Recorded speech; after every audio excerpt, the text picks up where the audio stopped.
Hello YouTube, welcome to our first Season 6 Patch 6.5 guide. In this one, we are covering Pantheon, the Artisan of War. My profession! You know, now that I think of it, I've always wanted to be a baker. For more of our guides, you guys can visit www.egamingtv.com, and if you guys would like to talk to us, you can do so on Twitter at egaming_TV. We do skin giveaways at the end of every month, and the end of March is approaching, so if you guys are wanting to join little giveaways, make sure you guys do follow us on Twitter and look out for those giveaways. Of course, if you guys do like this guide, please like and subscribe, as we do have lots and lots of League of Legends content coming out in the near future. So unfortunately, Pantheon received some nerfs in 6.5, and we're going to quickly talk about what those nerfs are and how viable he still is. So in short, his E damage is down, his R costs less but gives no mana back, and has a greater cooldown when you do cancel it. This pretty much just means you have to use your ultimate a bit smarter. The cost went from 125 to 100 mana, so it is nicer in the fact that we can use it when we have less mana, but as I said, when it cancelled, it gives no mana. The cooldown when cancelled also went from 10 to 30 seconds. If you're somebody who knew how to use your ultimate properly on Pantheon, this absolutely doesn't affect you in any way. It's just nice that the mana cost is down. The second change to Pantheon was, of course, the E damage. The total base damage to champions was originally 80 to 320, and now it is 80 to 280. The total ratio to champions was also 3.6 bonus attack damage, and is now 3.0 bonus attack damage. But hey, at least the damage to monsters went from 50% to 60%, so we can AoE farm a little bit better at least. So, of course, this made our kill potential a little bit less, but honestly, we max our Q in the lane first anyways, so it's not even that big of a deal in the lane phase. The base damages at the beginning are virtually the same anyways, it only scales off a bit later on. This pretty much just means that Pantheon is still going to be an insanely strong lane bully in the early game, and he'll do a bit less damage later on. I honestly don't really understand why they hit the E and not the Q, because Pantheon was insanely strong in the early game and he falls off late game anyways, but hey, whatever, I guess.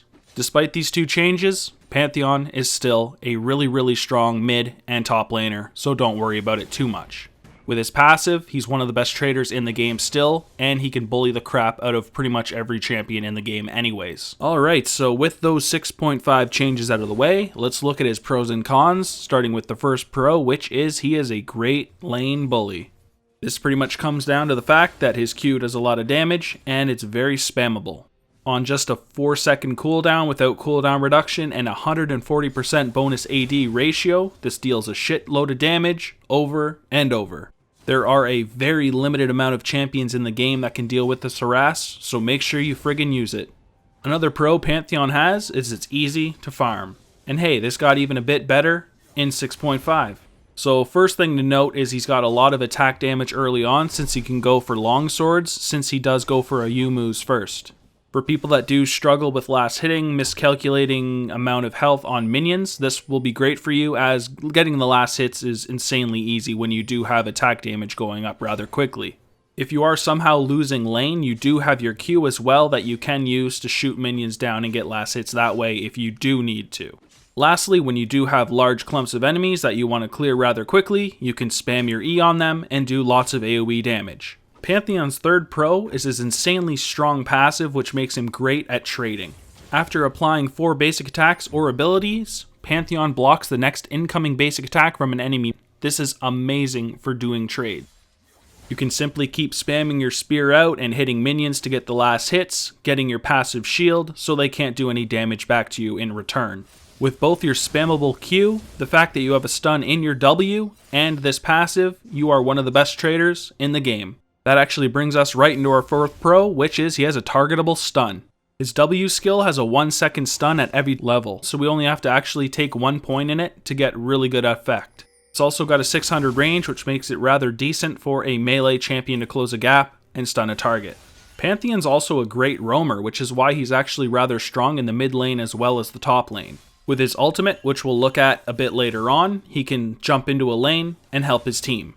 This is one of the main reasons I actually like running Pantheon mid, as he kind of acts like a Twisted Fate. You can simply walk partway up the north or south river and ult in and help his team. Because of his good roaming, his high damage, and the fact that he has a targetable stun, he's also got high snowball potential. And this didn't change in any way due to the 6.5 nerfs. With just the fact that he can roam so well and he's got high AD ratios, the kills he's picking up are just going to make him stronger and stronger. He does fall off rather hard late game, but in mid game he is a friggin' monster. Alright, so that was a lot of pros. Let's look at the couple of cons he has. The first one being, like I've said before, he falls off late game. I would say this is pretty much at the 40 minutes or later mark of the game. A lot of games end before that anyways, so this isn't a huge deal. Just try not to take it super late if you're against shit like Mundo. As people do get their full item builds, he doesn't do a ton of damage to them anymore, and he's kind of squishy. So unless you've got an AD carry like Kog'Maw or something, try not to take the game super late, but it's not like you can't win it late game. It depends what's on your team. Another con Pantheon has is he's got no escape in his kit. Since he is a lane bully as well, he can find himself pushing the lane sometimes, so make sure you've got wards around. As long as you're keeping up decent vision and you can actually look at your minimap, this might not be a big deal for you at all, but keep in mind that you can get ganked rather easily. So Pantheon's last con is he is mana hungry. To help deal with that so we can spam our Q a lot more, we simply get a flask as our first buy. This of course won't give you unlimited mana, but with the little burn it adds and the mana it does give you, it can make you bully a lot harder. You can pick up a few mana regen runes if you do wish, although I do not, just to help with this if you do need it, but I prefer having the magic resist. So for the Baker's Masteries, we get 12 Ferocity and 18 Cunning. We go down Cunning, so we are able to grab Thunderlord's Decree, as it is by far the best Keystone Mastery on Pantheon. In Ferocity, to do a lot more damage, we grab Sorcery, Double-Edged Sword, and Oppressor. Since we do have a stun in our kit, Oppressor is superior to Bounty Hunter. Sorcery is better than the attack speed, as well as it does work with your spears.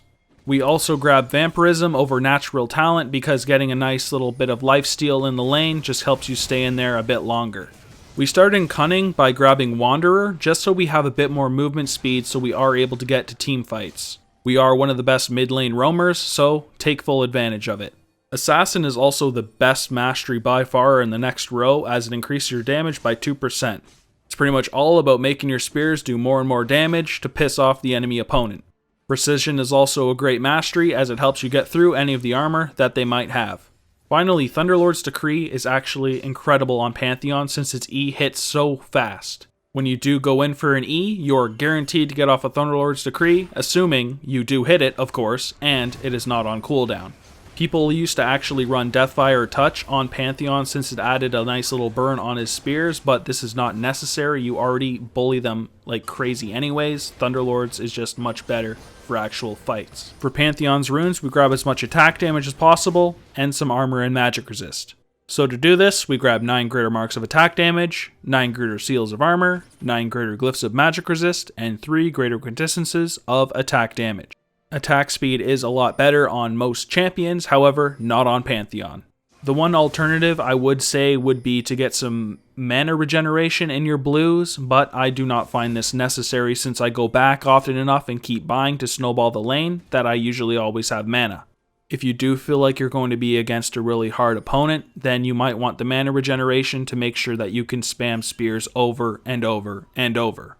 So in total, this gives us 15.25 attack damage, 9 armor, and 12 magic resist. For our summoners, we take Flash and Ignite. Flash has a lot of defensive and offensive uses. This can allow you to escape from champions or can be used to chase opponents if needed. You can also use your Flash to combo with your Aegis of Zionia, which is your W, to close a very large gap on a target. Pantheon is a champion that has a lot of kill potential, and to give Pantheon an even bigger chance to start snowballing, we take Ignite. If you are top lane Pantheon, you may want to take Teleport though, so you can join your team if they are in team fights that are far away. You could just push a lane that is somewhat near them, so you could get to them with your ultimate to counter this, so you may not need Teleport even if you are a top lane Pantheon. Alright, so we're going to look at each of his abilities now, starting with his passive, which is called Aegis Protection.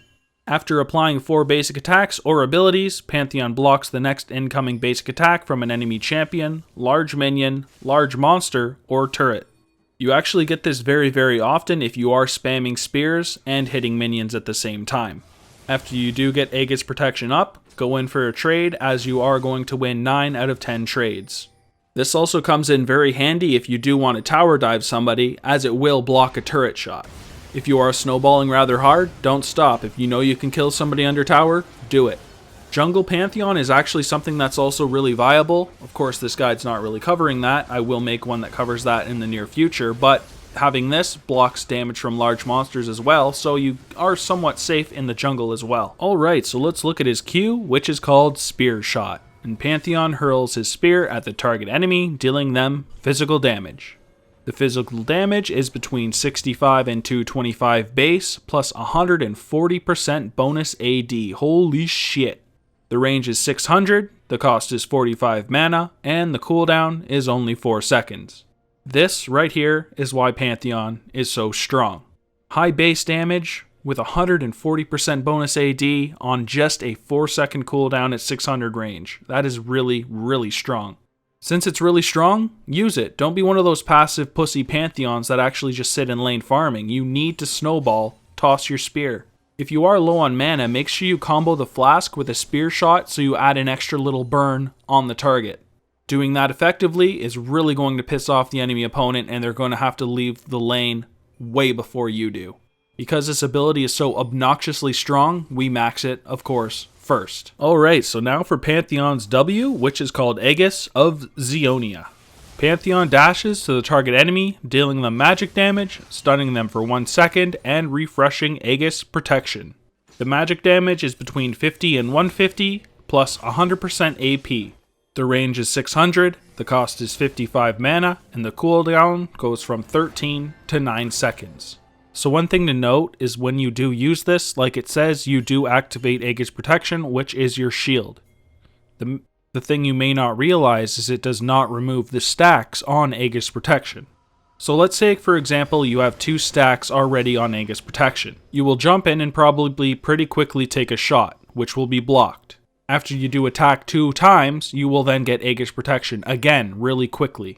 If you are using this when you already have some stacks already, you will be having your shield up really quickly in a fight. You also don't gain more of a stun duration as you do level this, so it is kind of pointless to level. Therefore, we max it last. Now is Pantheon's freshly nerfed E, which is called Heartseeker Strike. This actually has a passive on it, which is called Certain Death. So Pantheon critically strikes all enemies below 15% of their maximum health with his basic attacks and Spear Shot. This just adds a lot of damage and acts pretty much as an execute for Pantheon. The spear already does a shitload of damage, so when you do think it crits when it's below 15% of their health, that kills basically every champion. When activated, Pantheon channels for 0.75 seconds, dealing physical damage to all enemies in a cone in front of him at 0.25 second intervals, and it deals 60% damage against non-champions. The physical damage per strike is between 26 and 93, plus 100% AD. Since this ability does strike 3 times really fast, it's basically like having a 300% bonus AD ability. The physical damage per strike against non-champions is between 16 and 56 base, plus 60% bonus AD. The range of the ability is 600 like all of his other ones, the cost is between 45 and 65 mana, and the cooldown goes from 10 to 6 seconds. So this ability still deals a ton of damage and is really nice for proccing your Thunderlord's Decree. Although this ability is rather strong, it's not as good as your spear, so we do have to max it second, even though it's better than a lot of the abilities out there. This does have a 600 range as well, and it is in a cone, so if possible in team fights, try to get this on multiple people. Your main job in team fights, depending on the team comps of course, is going to be either deleting the enemy AD carry or peeling for your AD carry. Due to these facts, that might not always be possible, but try to land it on multiple people where you can. Now it's time for his ultimate, which is called Grand Skyfall. Pantheon begins channeling for 2 seconds, and upon completing the channel, leaps into the air and becomes untargetable. He then blinks to the target location and plummets down, striking after 1.5 seconds and becoming targetable once more. Enemies within the impact zone take magic damage, which is increased by up to 100% based on their proximity to the epicenter, and are slowed by 35% for 1 second. The minimum magic damage this deals is between 200 and 500, and the maximum magic damage is between 400 and 1000 with 100% AP. Even though we're not going for an AP build, obviously, that actually has a lot of base, so this can actually do a ton of damage in team fights, even though it is AP based. If the channel is cancelled, Grand Skyfall is put on a 30-second cooldown. So the range at which you can use the ultimate is always 5500, and the circle that it does do is 700. The cost is always 100 mana, and the cooldown goes from 150 to 120 seconds. That is a rather long cooldown, but Pantheon is a champion that gets a lot of cooldown reduction in his build, so that won't actually be that long. So this, as I've said before, is great for getting to lanes to either counter gank or gank opponents. It's very similar to Twisted Fate's ultimate if you have played Twisted Fate. The range is really long, but it's not global or anything, so you do have to walk partway up or down river. When you are doing this, try to be out of the enemy vision so they don't actually know which way you're going. If you are against a good mid lane opponent, they will say when you are missing, but they don't know if you're going top or bottom. To use Pantheon effectively, you do have to have relatively good map awareness, so you are always looking for opportunities to use your ultimate. This is also a great ability for getting to the back line of an enemy team. You may not always be able to use your W to get to the back line considering it's a 600 range, but your ultimate will get you there. Not only will it get you there, but if they're in the middle of it, they're going to be taking 1000 damage. If you are a relatively good Pantheon that doesn't really have to cancel his ultimate too much, the changes in patch 6.5 might have actually been a buff for you since the mana went down by 25. The fact that you do gain an extra 20 seconds when you do cancel the ultimate and you don't give the mana back when you cancel it as well is a huge nerf to somebody that can't use the ultimate properly. All in all, it's a really good ultimate as it does a ton of base damage and gets you to fights. So with all the abilities covered, we're going to look at the ability order so you know when to take them. First, of course, is your ultimate, which is called Grand Skyfall. You take it at 6, 11, and 16, which is all the levels you can actually take it. Your first basic ability that you level is Spear Shot because it's insanely good at bullying your enemy opponent. You take it at 1, 3, 5, 7, and 9. You follow that up with your E, which is Heartseeker Strike. You take it at 4, 8, 10, 12, and 13 as it adds a nice bunch damage as well. And lastly, that brings us to our W, which is called Aegis of Zeonia. You only actually need 1 point in it, so you do get the 1 second stun. So you take it at 2, 14, 15, 17, and 18. Alright, so that brings us right to our item build, which starts with a Corrupting Potion and Warding Totem. I have referred to the Corrupting Potion as a flask. I just think of flasks as big versions of potions because of all the action RPGs I've played, so when I refer to a flask, that's what I'm talking about. So, on our first back, if possible, we get a Caulfield's Warhammer, Serrated Dirk, and Boots of Speed. These are actually the two components of the Youmuu's Ghostblade. In combination, they give a lot of attack damage and some armor penetration and cooldown reduction as well. Since Pantheon is a champion we want to roam around a lot on, we do get the Boots of Speed rather early, so we can do so. The items we want to get really fast are the Youmuu's Ghostblade, Boots of Swiftness, the Black Cleaver, and a Farsight Alteration as well. These three items together already give us 30 cooldown reduction and a lot of movement speed.